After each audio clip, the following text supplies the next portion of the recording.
ETF index mutual funds నేర్చుకుని stock మార్కెట్లో రాణించాలనుకుంటున్నారా? వెంటనే ఈ నెంబర్కి కాల్ చేయండి. నమస్తే రమగారు. నమస్తే రమగారు, మనము ఇతర దేశాల కథలు చెప్పుకుంటూ ఉంటాం. అట్లాంటిది ఏదైనా ఒక కథ చెప్తారా? చైనా కథ చెప్తా. చైనాలోనట టోంగ్ అని ఒక కుర్రాడు ఉండేవాడు. ఏం పేరండి? టోంగ్. టోంగ్. ఈ టోంగ్కి చిన్నప్పుడే తల్లిపోయింది.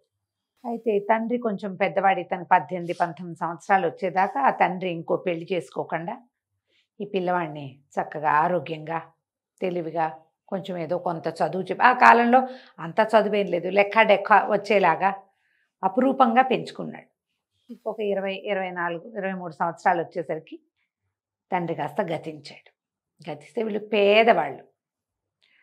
ఈ అబ్బాయికి తండ్రికి అంత్యక్రియలు బాగా చేయాలని కోరిక. వాళ్ళ లెక్క ఏమిటి, అప్పుడు సమాధి ఒకటి కట్టించి, మంచి పాలరాతి సమాధి కట్టించి అంత్యక్రియలు ఘనంగా చేయటం అనేది ఒక విధానం. తండ్రి రుణం తీర్చుకోవాలంటే అట్లా చేయాలన్నమాట. ఈ టోంగ్కి తండ్రి గతించేసరికి వాడి దగ్గర ఏం పెద్దగా లేదు పాపం.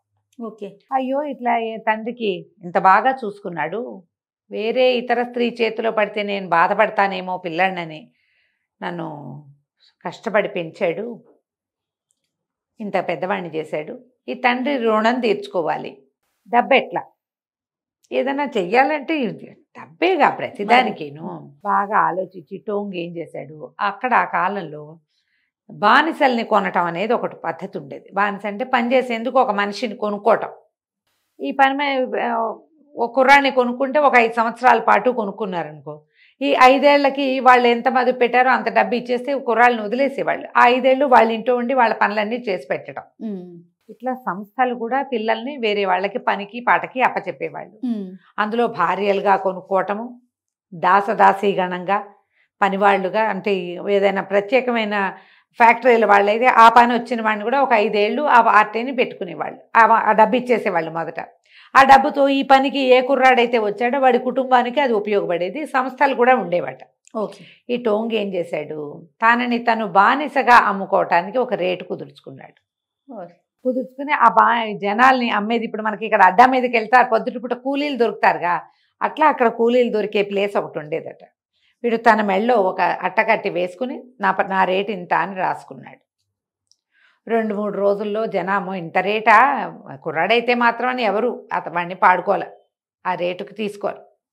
కానీ ఒక వ్యవసాయదారుడు చూసి, కుర్రాడు గట్టిగా ఉన్నాడు, ఏమిటా నాయన ఇన్ని డబ్బులు ఎందుకురా, ఏమైనా ఇంట్లో పెళ్ళా, మీ చెల్లికి పెళ్ళా, మీ అమ్మగా ఇదే అనారోగ్యమా కనుక్కున్నాడు. కనుక్కుంటే కుర్రాడు ఏం చెప్పంటే, కాదండి మా నాన్న చనిపోయాడు, నేను సింపుల్గా సమాధి చేయించి ఆయనకి మంచి సమాధి కట్టి అంత్యక్రియలు విశేషంగా చేయాలని నా కోరిక, మా నాన్న రుణం తీర్చుకోవాలి, అందుకని ఈ డబ్బు కావాలి నాకు అన్నాడు. ఆయనకి కారణం కూడా నచ్చింది. సరే కుర్రాడు పని చేస్తాడు. 10 సంవత్సరాల పాటు వాళ్ళ ఇంట్లో పనిచేయటానికి పెద్ద అమౌంట్ ఆయన ఇచ్చాడు కుర్రాడికి. ఇక జీతం గీతం ఏమి ఉండదు, అన్నం పెడతారు వాళ్ళే. ఓకే. వాళ్ళ ఇంట్లో ఉండి పని చేయటం, ఆ జీతం ముందే తీసేసుకుంటాం. ఇదేం పెద్ద ఇప్పుడు కూడా జరుగుతున్నాయి అట్లా. అడ్వాన్స్ మొత్తం డబ్బు ఇచ్చేస్తారు.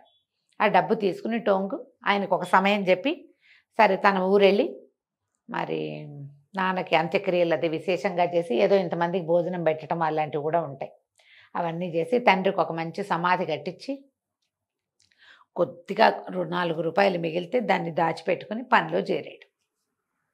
ఇక నాకు ఖర్చు ఏముంది, మా నాన్న లేడు, నేను ఇక్కడే అన్నం తింటా ఎట్లాగూ. ఇక మంచి పనిమంతుడు వాడు, పైగా తనకి అవసరంలో సహాయపడి అందరూ ఇచ్చే రేటు కంటే ఒక 100 ఎన్నెలో ఎంతో ఎక్కువే ఇచ్చిన ఈ వ్యవసాయదారుడి పట్ల వాడి కృతజ్ఞత కూడా ఉంది టోంగ్కి. దాంతో చక్కగా వ్యవసాయం పనిచేసేవాడు, వాళ్ళ ఇంట్లో పనులు చేసి పెట్టేవాడు. వాళ్ళు కూడా వీడికి 4 పూట్ల తిండి పెట్టేవాళ్ళు. తిండి, ఏడాదికి 2 జతల బట్టలు, అక్కడే వెచ్చగా పడుకోవడానికి ఏదో ఒక ఆసరా. వాళ్ళ ఇంట్లోనే పంచలో పడుకుంటారు, మగపిల్లలకి ఏముంది, అలా ఉండేవాడు. వీడు చేరాక వాళ్ళకి వ్యవసాయం కూడా బాగా వృద్ధి అయింది. గొడ్డు గోద ఏవో కూడా పెట్టుకున్నారు వాళ్ళు, అట్లాంటివే పాలకి దానికి గుర్రాలు అవి పెంచారు, ఆ పనులన్నీ చేసేవాడు. 2 ఏళ్ళు ఏమో తిరిగింది. 1 సంవత్సరం, ఈ 2 ఏళ్ళ తర్వాత మంచి ముమ్మరం మీద వ్యవసాయ పనులు ఉండగా ఈ టోంగుకి విపరీతమైన జ్వరం వచ్చింది. మంచాన పడిపోయాడు. వీడికి ఆలనా పాలనా చూసేవాళ్ళు ఎవరుంటారు, ఆ ఇంట్లో వాళ్ళు. వాడు వస్తే వేళకి అన్నం పెడతారు, వీడి జ్వరం వస్తే వీడి దగ్గర కూర్చుని మందేయటము, వీడికి వేడి వెచ్చ చూడడము, ఓ జావో ఇంకోటో ఏదైనా తినబుద్ధి కావట్లేదంటే ఇంకో ఉసిరికాయ ఏటో నిమ్మకాయ ఏటో ఇంట్లో వాళ్ళు చూసుకుంటారు. కానీ ఎవరి దగ్గర పనికుంటే వాళ్ళు ఎందుకు చూస్తారు? ఏదో వైద్యం చేయించారు అంతే. అవును అవును. వాడు దిక్కు లేకుండా పడున్నాడు ఆ పంచలో.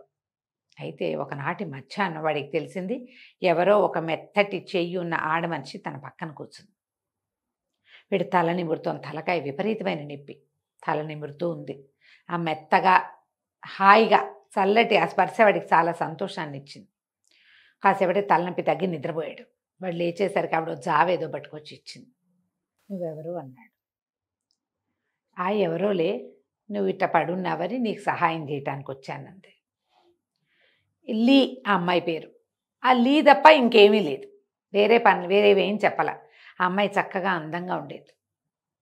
సామాన్యమైన వీడి చింకి గుడ్డలు, ఆవిడ కూడా చింకి గుడ్డలే, కానీ ముక్కు మూతి బాగుండేవి. ప్రశాంతంగా ఉండేది. దబదబా చేసేది కదా, అన్ని పనులు నిదానంగా చేసి పెట్టేది. రెండో పూటకి వీడికి ఓపిక వచ్చి దండం పెట్టాడు. నువ్వు బతికి వచ్చావు, లేకపోతే నేను చచ్చిపోయేవాడిని ఆహారం లేక ఈ తలనొప్పితోటి అంటే ఆమె ఏమనలా. నేను నీతో ఉంటాను, నువ్వేం కంగారు పడకని చెప్పింది. ఇక అతని పనులకి సహాయం ఈ అమ్మాయి. వాళ్ళు ఏం చేశారు, ఈ టోంగుకి ఆ ఇంటిని ఆనుకొని ఒకటి ఇట్ట గుడుసు లాంటిది దింపారు పనివాళ్ళు ఉండడానికి. ఇల్లి కూడా ఇతనితో పాటే ఉండేది. వాళ్ళు వీడికి అన్నం పెట్టకుండా బియ్యం ఇస్తాం మీరే వండుకోండి అన్నారు. ఆ అమ్మాయి ఏదో వండి పెట్టేది, బియ్యపు జావ చేసి ఇచ్చేది. వీడు పని నుంచి ఇంటికి రాగానే పక్కన కూర్చుని వాళ్ళు ఏం పని చేసావు కనుక్కునేది. మనిషికి తోడు ఎంత అవసరం కదా మరి. ఓ రోజు వండి పెట్టేది. అక్కడి నుంచి రోజులు మెల్లిగా గడుస్తున్నాయి. ఆ అమ్మాయి రకరకాల పనులు చేసేది చేతితోటి. ఏదైనా అల్లేది. ఆ అల్లిన దాన్ని ఇతను సంతకెళ్ళి ఈ మన వ్యవసాయదారుడి వస్తువులు అమ్మడానికి వెళ్ళేవాడుగా, ఈ వస్తువు కూడా అమ్మి డబ్బులు పట్టుకురమ్మనేది. అమ్మి పట్టుకొచ్చేవాడు. ఆ అమ్మాయి ₹1 చొప్పున పక్కనకి చేర్చేది. ఎంతో హాయిగా ఉండేది. కొన్నాళ్ల తర్వాత నువ్వు నాతోనే ఉండు, నువ్వు వచ్చాక నా జీవితం ఎంతో బాగుంటుందని దండం పెట్టాడు ఆ అమ్మాయికి. ఆ అమ్మాయి నేను నీతోటే ఉంటాను, నువ్వేం బెంగపెట్టుకోవద్దని చెప్పింది. హాయిగా ఉండేవాళ్ళు ఇద్దరు. కొన్నాళ్ల తర్వాత పెళ్లి చేసుకుందాం అనుకున్నారు. ఆ అమ్మాయి కులం గోత్రం తెలీదు వీడికి, ఇల్లు వాకిలి ఏమీ తెలియవు. ఆ అమ్మాయి వచ్చింది ఉంటుంది అంతే. ఆ ఇంటి వాళ్ళు కూడా వాడికి లేని అభ్యంతరం మనకెందుకు, పిల్ల ఏదో వెనకాల పనిచేస్తుంది, వాకిట్లో కోళ్ళు అవి ఉండేవి. ఈ అమ్మాయి వచ్చాక వాళ్ళు గమనించారు, వాళ్ళ కోళ్ళు పెరిగిపోయినాయి, టర్కీ బాతులు ఇవి ఉండేవి అవి పెరిగిపోయినాయి. ఇది సంరక్షణ చేస్తోంది. జీతం ఇవ్వకుండా ఒక మనిషి కుర్రాడికి జీతం ఇచ్చాం, ఈ అమ్మాయికి ఏమి ఇచ్చాం, వాడికి ఇచ్చిన బుజ్జిగూడులోనే వాడితో పాటు అది పడుకుంటుంది. ఊరుకున్నారు వాళ్ళు కూడా, ఏమనలా. పెళ్లి చేసుకుంటామంటే వాళ్ళు అటాగే పెళ్ళి అయిపోయింది. కలిసే ఉండేవాళ్ళు. ఈ అమ్మాయి అవి ఇవి చేసేది, ఏదైనా పిండి చేసేది, ఏవో రొట్టెలు చేసేది, ఏవో కేకులు చేసేది, బిస్కెట్లు చేసేది. తమకిచ్చిన వస్తువుల్లోనే మళ్ళీ రూపాయి డబ్బులు వెనక్కి వచ్చేది. ఆ వచ్చిన రూపాయితో మళ్ళీ పిండుకొని మళ్ళీ రొట్టెలు చేసేది. అవన్నీ ఈ అబ్బాయి ప్రత్యేకంగా ఏమీ చేసేవాడు కాదు. ఈ వ్యవసాయదారుడి వస్తువులు వెళ్ళినప్పుడే అవి వెళ్ళేవి. ఆ డబ్బులే, ఈ డబ్బులు వచ్చి వీళ్ళ పెట్లో కూర్చునేవి. వాళ్ళు ఏం పెద్ద అభ్యంతర పెట్టల. కొన్ని రోజుల తర్వాత ఈ అమ్మాయి ఏమంది, ఊరికి కొసగా ఒక పొలం ఏదో అమ్మకానికి వచ్చింది, ఆ పొలం కొన్నాను నీకోసం, మనం ఆ పొలంలో వెళ్ళి ఉందాం అని చెప్పింది. మరి వీళ్ళింటో పను అన్నాడు. ఆ అమ్మాయి ఒక కాగితం చేతులు పెట్టింది. ఇదేమిటి, ఇతను మొట్టమొదటి డబ్బులు తీసుకున్నాడు వీళ్ళ దగ్గర. 10 సంవత్సరాలకి ఒక 10,000 రూపాయలు. 5 ఏళ్ళు అయింది ఇప్పటికి, ఇంకా 5,000 కట్టాలి. ఈ 5,000 వాళ్ళకి ఇచ్చేసి నువ్వు మా ఇంట్లో పని చేయక్కర్లేదు అని వాళ్ళు రాసిచ్చిన కాగితం. డోంగ్ ఆశ్చర్యపోయాడు. ఇంత డబ్బులంటే నువ్వే పట్టుకొస్తున్నావుగా అమ్మేసి, నువ్వు పట్టుకొచ్చింది దాచిపెట్టి ఈ డబ్బులైనాయి. వీడికి వాడి సేవక వృత్తి నుంచి విముక్తి లభించింది. వీడి సొంతంగా స్థలం ఏర్పడింది. అక్కడికి పోయి అక్కడిది ఇక్కడిది కర్రా కంపా కోడి చేసుకుని చిన్న గూడు లాంటిది కట్టుకున్నారు. ఇక్కడే ఉన్నారు. ఆ అమ్మాయి బట్టలు నేసేది, అక్కడ ఏమన్నా కుట్టేది, ఏదో అల్లేది, ఏమిటో వండేది. వీడు వ్యవసాయం పనులు చేసుకున్నాడు. ఇప్పుడు సొంతంగా పొలం వచ్చిందిగా, పొలంలో పండించుకోవటం మొదలుపెట్టాడు. అమ్మాయి ఏం పెద్దగా అరిచి కేకలు పెడుతున్నట్టు ఉండేది కాదు, నిదానంగా నడుస్తూ తిరుగుతూ ఉండేది. చక్కగా పక్కన ఇంకో పొలం వస్తే ఆ పొలాన్ని కూడా కొనుక్కున్నారు. ప్లస్ కనపడుతూ ఉన్నాయి. కొన్నాళ్ళకి టోంగు భార్య లీ గర్భవతి అయింది. ఊళ్ళో వాళ్ళు కూడా ఈ అమ్మాయి కులం ఏమిటి, గోత్రం ఏమిటి, మీ ఆవిడ ఏ ఊరు, మీ అత్తారు ఏ ఊరు అడిగేవాళ్ళు కాదు. ఏదో వాళ్ళకి కలిసింది పోనీలే మనం ఇప్పుడు అట్లా ఊరుకుంటామా? అసలు ప్రధానికి ఈయకలు పీకుతాం. ఎవరో ఎవరితోటో ఎక్కడో కనపడంగానే అవన్నీ మనకు కావాలి.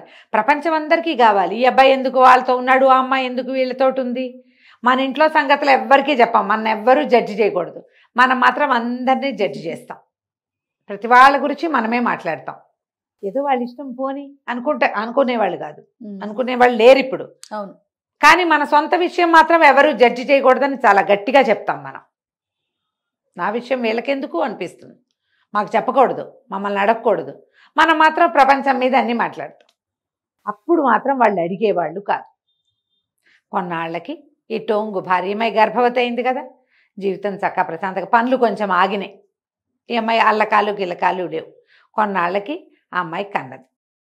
ఒక చక్కటి మగపిల్లవాడు పుట్టాడు. పిల్లాడు పుట్టాక పొలము పంట ఇంటికి వచ్చింది, పిల్లాడు ఇంటికి వచ్చాడు.